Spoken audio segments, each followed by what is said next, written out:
In the Wilmont UGC surfacing task, you'll be helping our client to improve user experience by connecting product pages to user-generated images that show the products in use. The task itself is fairly complex, so in this video I'll walk you through the rating process and task interface. First, let's look at the interface. As you can see here, we have task information in the upper left.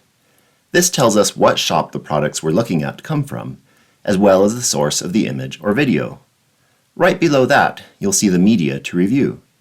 In this case, it's a single image, but it might be several images or videos, in which case you'd scroll through the carousel using arrows here. In the middle of the page, we have the product matching widget. You'll use this to find the product shown in the image or video. On the right side, you can see the guided review tree, which will walk you through the questions you need to answer. Your first task, called Task 0 in the guidelines, is to determine whether the job can be rated.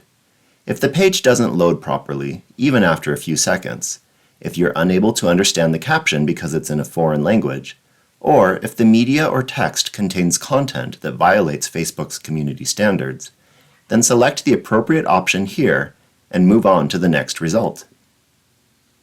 If none of these apply, as in this case, select Can Rate. Now, move on to Task 1, in which you'll answer some questions about product visibility and quality screening. First, is there a product from the brand that is clearly visible? Search through all photos or videos in the carousel to see if you can identify any products from the brand. Be sure to click on the photo to see any tags. In this case, the brand James Oro is tagged, but the tag is down in the corner instead of on a specific product, so we can't select product or brand tag on top of a tangible product. However, the distinctively shaped sunglasses she's wearing are an exact match to the sunglasses seen here in the suggested products, so we can select Product Identified from brand markings. Click Done to move to the next question. Next, identify any quality issues with the media, such as bad lighting or low resolution. None of these options apply to this photo, so I'll select none of the above. Now we'll tackle Task 2, in which we identify the product shown in the media and answer some questions about the product. First, browse through the suggested products to see if there's a match. Be sure to watch for any that are tagged as a top product, as those are the most likely matches. In this case, there's a match right here, but if not, I could use the search bar here to find the product. Once you've found the product and identified the variant, select Yes here, check the box here, and click Submit here. Now you'll be asked a few questions. First, if there are multiple images, then you'll need to select which one showcases the product best, but in this case there's only one image. Next, indicate how confident you are in your product match. I feel pretty confident because of the distinctive shape of the sunglasses, but the product isn't specifically mentioned, so I'll select 4.